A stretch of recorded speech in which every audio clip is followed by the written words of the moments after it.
ECGs look scary at first, but they don't have to. By the end of this video, you will feel much more confident approaching ECG questions in the future. Hey everyone, my name is Mahdi, and I scored 267 on my STEP exam, and I'm a USMLE tutor with a match guy. And today, we're breaking down the ECG in the most effective way possible, directed to what actually shows up on the USMLE. But before we do that, make sure to grab our free high-yield resources for Step 1, Step 2, and Step 3. You can download them completely free using the link in the description. Now, guys, before we start talking about pathological patterns and how to approach them in the smart way, let's first look at the normal ECG. The normal ECG showing the normal electrical activity inside the heart, with the P wave showing atrial depolarization, the QRS showing ventricular depolarization, and the T wave showing ventricular repolarization. Now, each P wave is followed by a QRS complex, and this tells us that this is a sinus rhythm, a rhythm that's coming from the SA node, which is the normal rhythm inside the heart. Now, the second thing I want you guys to focus on is the PR interval, which is the distance between the P wave and the R wave, and it should normally be 0.2 seconds or one large box. And this number is super important because it's going to be affected in a number of pathologic conditions that we're going to talk about later in the video. Now, I want you to learn how to calculate the rate. The rate is calculated by dividing 300 over the number of large boxes between two R waves. So meaning, if 3 boxes, the rate will be 100 beats per minute. And if 5 boxes, the rate will be 60 beats per minute. So me personally, I just remember these two numbers. 3 boxes or less, this is tachycardia. 5 boxes or more, this is bradycardia. And that's it about the rate. Now, let's look at this ECG. And before we do that, I'd like to thank Dr. Dean and Dr. Steven for giving us the right to use these amazing ECGs. Now, guys, based on what we just talked about, I want you to try this one by yourselves. Take a look at this ECG and tell me what do you see. And of course, you can pause the video for a few seconds if you need time to think about it. But I'm answering that if you counted about 3 large boxes between 2 R waves, this means that the rate is about 100 beats per minute. And that this is sinus tachycardia. Why? Because everything else is normal. Every P wave is followed by a QRS. The rhythm is regular. The only difference here is that the heart is simply beating faster than usual. And that's the key point. You know, sinus tachycardia is not an abnormal rhythm. It's a normal response. You will see it in things like fever, pain, dehydration, anxiety, anemia, or hyperthyroidism. Okay? Now, let's look at this one and tell me what do you see here. For the video, if you need time to think about it, but you should easily notice that there are 6 large boxes between the QRS complexes, meaning that the rate is slow and that this is bradycardia. And again, look at the P wave. Every P wave is followed by a QRS with a regular rhythm. So this is sinus bradycardia. And again, sinus bradycardia doesn't have to mean disease. It can be completely normal in athletic people or during sleep, but in other situations like taking beta blockers or hypothyroidism or increased vagal tone, maybe also due to these situations, okay? Now that we understand how normal ECG looks, it's time to start talking about the real stuff. There are basically 2 ways to approach the ECG. The first one is the one they love to teach in medical school, which they call the systematic approach, where they tell you to first look at the rate, then the rhythm, then the axis, then the P wave, the QRS, the ST segment, and before you even finish your question, your exam timer is already halfway done.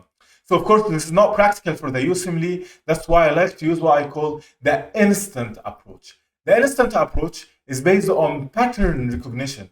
You basically train your eyes to recognize the classic ECG patterns that show up again and again, and that's exactly what we're doing in this video. We will go through the most common ECG patterns and learn how to spot them instantly. Now, look at this ECG and tell me, what do you notice? Of course, go ahead and pause the video for a few seconds if you need time to, but you will notice that these are not distinct P waves. These show sawtooth-like pattern, and the rhythm is regular. So, sawtooth-like pattern and the regular rhythm, these are classic clues for atrial flutter. Now, what's basically happening here in atrial flutter, there is a re-entrance circuit spinning around the right atrium.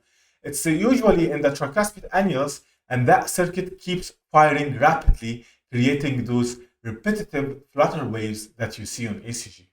You will notice them best in the inferior leads, and we will talk later in this video about the leads, so leave it for now. But for management, the curative treatment is usually catheter ablation, and that simply means that we insert a thin wire that goes through a vein into the heart to burn and destroy the re-entry circuit, causing that flutter. Now, it's most important to differentiate this from the following ECG.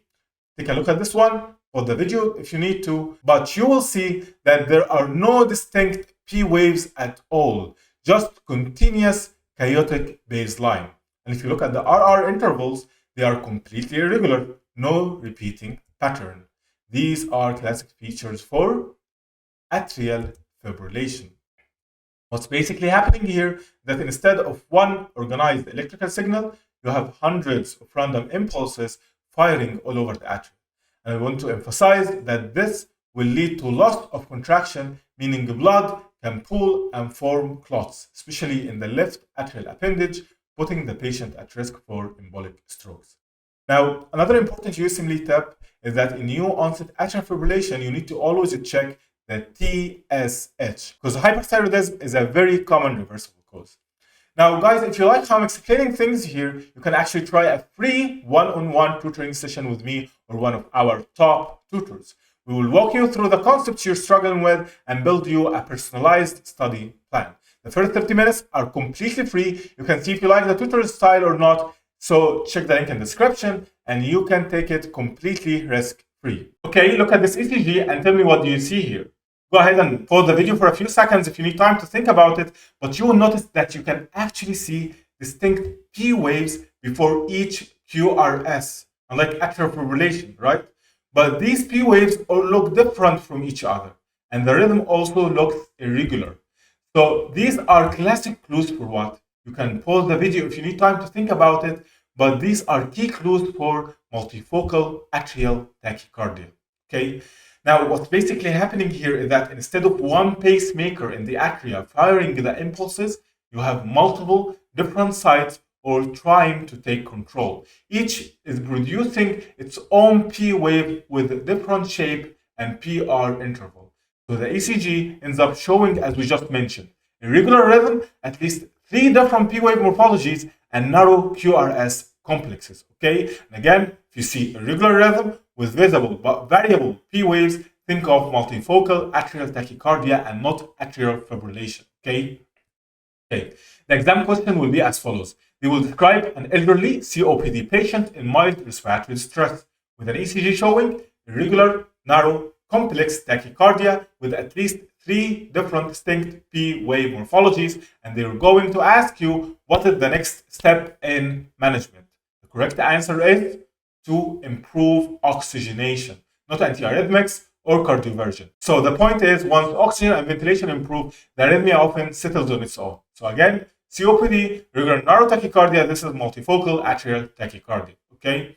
So look guys, if you feel overwhelmed going through all this alone, we built a 7-day USMLE crash course. It's 6 to 8 hours of live tutoring each day, covering every high-yield topic for step 1, step 2, or step 3. It's totally risk-free. If you attend the first session and you don't like it, we will give your money back, no questions asked. And the goal is to help you master everything you need for your exam just in 1 week. You can sign up using the link in the description below. Okay, now let's look at something that's more serious. Take a look at this ECG and tell me what do you see. And go ahead and pause the video if you still need more time to think about it. But I'm talking again in 1, 2, 3. So you will see the rhythm is regular, but the QRS complexes are wide.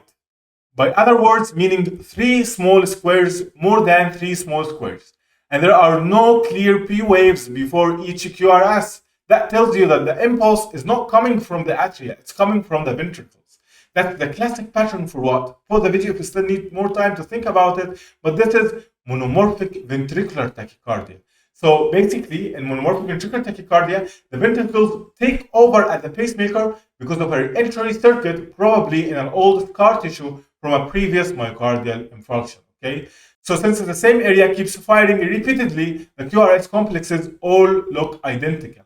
And that's why we call it monomorphic, okay? So as I told you, this is due to post-myocardial infarction, re-entry in a scar tissue, and always think of it in a patient with a history of coronary artery disease who suddenly becomes hypotensive or loses consciousness. On ECG, regular white complex tachycardia, this is monomorphic ventricular tachycardia until proven otherwise. And they will ask you, what is the next step in management? The next step is immediate synchronized cardioversion if the patient is unstable. But if the patient is stable, you can start with IV amiodarone, okay? All right, now let's look at this ECG. And I want you to tell me what's going on here. Like, look carefully at the QRS complexes. And go ahead and pause the video if you still need more time to think about it. But these are not identical like the last one.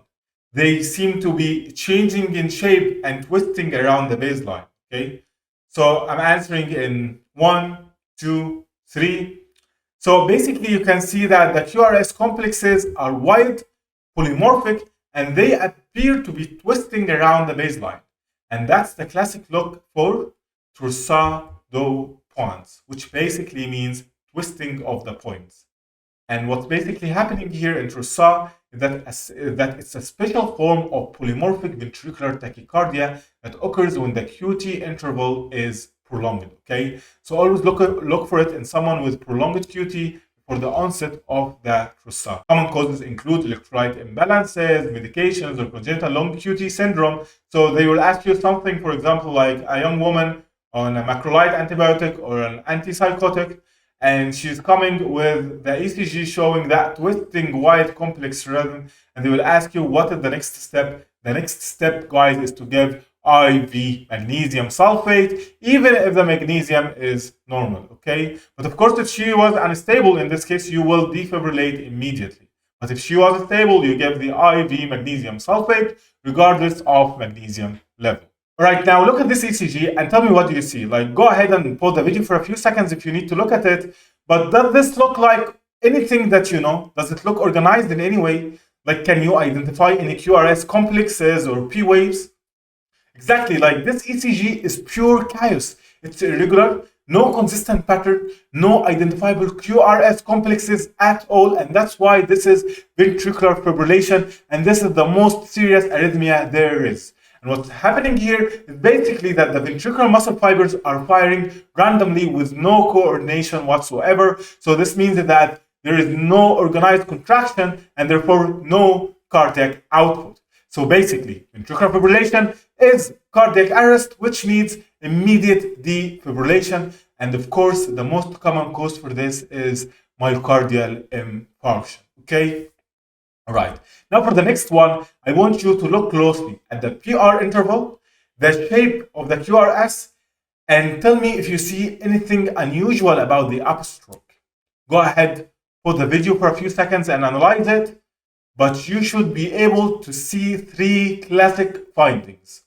A short PR interval, less than 120 milliseconds, a slurred upstroke at the beginning of the QRS, that's called the delta wave, and the QRS complex itself looks a bit wider than normal. This is WPW syndrome. And what's happening here is that normally electrical impulses travel from the atria to the ventricles through the AV node, and this creates the casual PR interval that we are all familiar with. But what's happening in this condition is that there is an accessory pathway, and that pathway is called the bundle of Kent. This connects the atria and the ventricles directly so that the AV node is bypassed. And that's what we call pre-excitation. This creates the short PR interval and the delta wave that we just saw. Now, on exams, the most important thing that's asked about that is that you need to avoid drugs that block the AV node in people with this condition. Drugs like beta blocker, calcium channel blockers, adenosine, or digoxin. Okay, and the definitive treatment for this is to ablate the accessory pathway, just like we did in Atrial Flutter. You ablate the accessory pathway. Now look at this one, and tell me what do you see, but I want you to focus on the distance between the P wave and the QRS complexes. Go ahead and pause the video for a few seconds if you need to think about it. But you will see that the PR interval is longer than normal. meaning more than 0.2 seconds, meaning more than one large box, meaning more than 5 small squares. And that's why I told you that this duration is important at the beginning of this video. And every P wave is still followed by a QRS complex. So a longer PR interval and the P wave is followed by the QRS complex. What is this? This is first degree AV block, and it's a benign condition. It doesn't need treatment, and that's the most important question that's asked about it. Does this need treatment? No, it doesn't. You just need to observe. And this is very common in athletic people, or also in people who take beta blockers or calcium channel blockers. Okay. Now let's look at the next ECG. What about this? Like focus on the PR interval again. Like tell me, does it stay the same or does it change from one beat to another? Go ahead and pause the video if you need to look at it. But you will see that the PR interval keeps getting longer until finally one P wave is dropped, or sorry, one QRS complex is dropped. And then after that, the cycle will reset and repeat. So a progressive prolongation in the PR interval followed by a dropped QRS. What is this? This is Mobitz type 1 second degree AV block. Now, guys, what's basically happening here is that the AV node gradually becomes fatigued. So each impulse takes a bit longer to get through it until finally one beat is completely dropped. And the reason for this could be increased vagal tone, or again, beta blockers, or anything that may block the AV node. And the most important thing about it is that they are going to ask you about the management. If the patient is asymptomatic, this patient requires no treatment. So again, longer drop. This is Mobitz type 1. Longer PR interval until one is dropped. Now, look at this one. What do you notice here? Again, focus on the P waves and the QRS complexes and tell me that if each P wave is followed by a QRS complex or not. Take a second for the video if you need to think about it, but you should be able to see that the PR interval is consistent, but still there is a drop in one of the QRS complexes after this. So this is what? This is no progressive prolongation, but a dropped QRS complex. What do we call this? We call this a second degree AV block, Mobitz type 2. Now, what makes it different from the last one is that in this case, the block isn't in the AV node. It's usually below the AV node in the Hess-Purkinje system. And that's why it's more serious and unstable. But unlike type 1, this one is always pathologic and can progress to complete heart block. Now, regarding management, these patients need a pacemaker. Even if they are asymptomatic, they need a pacemaker. So when you see constant PR interval and sudden drop in the QRS, this is Mobitz 2. And you need to always remember, these patients need pacing regardless of symptoms. So by the way, if you want all the high yield info like this covered in one place, you should check our free high yield files on step 1, step 2, and step 3. You can download them completely free from the link in the description. You will sign up and you will start getting them delivered right to your inbox. Now, what about this ECG? What do you notice? Like, look closely at the P waves and the QRS complexes. What is the relation between them? Go ahead and pause the video for a few seconds if you need to, but you should be able to see that the P waves and the QRS complexes are marching independently from each other. Like the atria and ventricles are each doing their own thing. Like the PP intervals are regular, the RR intervals are regular, but they have no connection between each other. This is what we call a third degree AV block or a complete AV block. And they may ask you, what is the next step in management? Your next step in management is transcutaneous or transvenous pacing, But the definitive management, if they ask you what is the definitive management, it's a permanent pacemaker. Permanent pacemaker is required in these patients. Now focus on this and this ECG, and I want you to exactly focus on the QRS complexes, on the height of the QRS complexes. What do you see here? For the video, if you need a few seconds to think about it, but you should be able to see that the QRS complexes here are much higher than usual. And sometimes also in this condition, you may find ST depression and T wave inversions, telling you that this is a left ventricular strain. So what do you think of when you see a higher QRS complexes than usual, plus ST depression and T wave inversion, implying that there is a left ventricular strain? This is a left ventricular hypertrophy. Okay, and what's basically happening here is that the left ventricular muscle is thickened, usually from chronic pressure overload. And that increased muscle mass generates higher electrical voltage, which is why the QRS complexes look huge here. Okay, and the most common causes for this are hypertension, aortic stenosis, and hypertrophic cardiomyopathy. Right, now let's talk about one of the most high-yield parts of an ECG, which is the ST segment. The ST segment is the flat line between the QRS and the T wave, and it represents the period between ventricular depolarization and repolarization. And the reason it's so important because its relation to the baseline tells us if there is ischemia, injury, or infarction. And the golden rule for this is whenever you see ST elevation, you think of acute injury or infarction like ST elevation, myocardial infarction, or pericarditis. While on the other hand, if you see ST depression, you should think of non-ST elevation, myocardial infarction, or unstable angina. Again, so whenever you're reading an ECG, your eyes should always check the ST segment. This diagram here I put to show the 12 leads of the ECG that shows the heart, and I like to think of them as camera angles, that each is filming a part of the heart, each is filming a wall of the heart. And basically, when you see ST elevation or ST depression on these leads, you will figure out which part of the heart is affected, and based on that, you can figure out which coronary artery is affected. So, for example, if you see that lead 2 or lead 3 or AVF is affected, this means that the inferior wall is affected, and this is supplied by the right coronary artery. So now you know that the problem is within the right coronary artery. If you see that lead 1 AVL or V5 or V6 is affected, this means that the lateral wall is affected, and this means that this is a problem within the left circumflex artery. If you see it in V1 to V4, this is the anterior wall, and this is supplied by the left anterior descending. And finally, between V1 and V2, this is the septal part, and this is supplied by the proximal part of the left anterior descending artery. So whenever you see ST elevation or ST depression, you can instantly know which part is affected, which leads are affected, based on that, which part is affected, based on that, which coronary artery is affected. Now let's test this and see what's happening here. Look at this ECG, look at the ST segment. Do you see here depression or elevation? Pause the video if you still need time to think about it, but you should see that there is ST segment depression and T wave inversions in multiple contagious leads, and this pattern means that there is subendocardial ischemia. The inner layer of the myocardium isn't getting enough blood, and this is classic appearance for non-ST elevation myocardial infarction. Now guys, based on what we just discussed, I want you to tell me which part is affected, which leads are affected, and which artery is affected. So the affected leads are lead 1, lead 2, and AVF. And those are the inferior leads, meaning that the artery that's involved is the right coronary artery. Okay.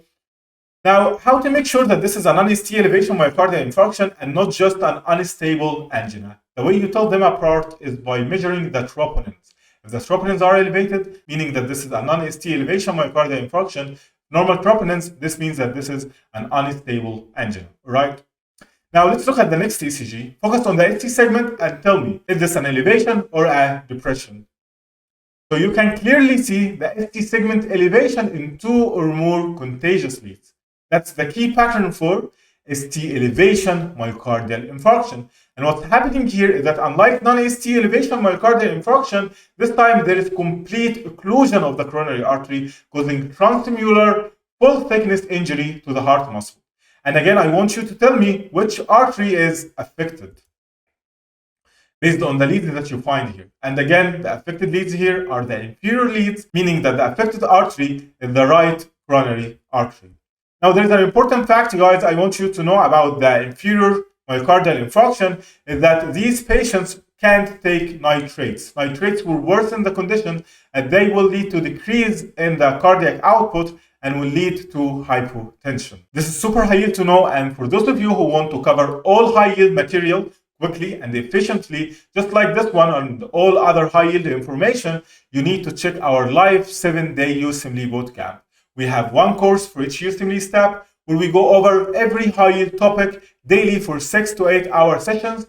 They are live sessions and they are also recorded. You will have access to them, and it's 100% satisfaction guaranteed. Because if you don't like the first session, you can take your money back and no questions will be asked. The link to join is down in the description.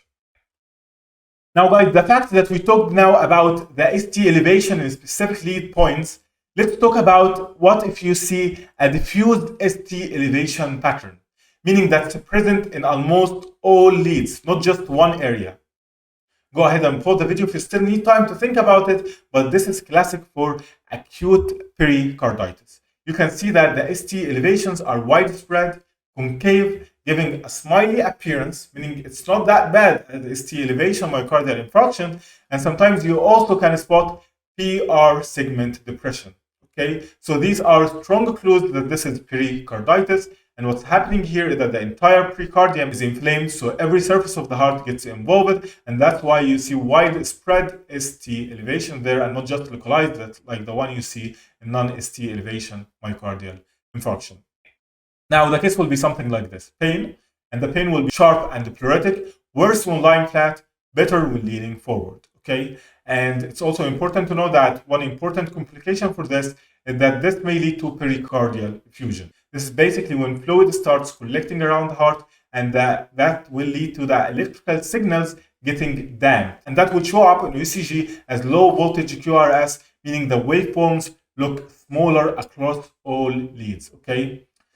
So if the effusion becomes large enough, it can even lead to cardiac tamponade. So always think of it: diffuse ST elevation, this is pericarditis; diffuse low voltage, this is pericardial effusion. Okay.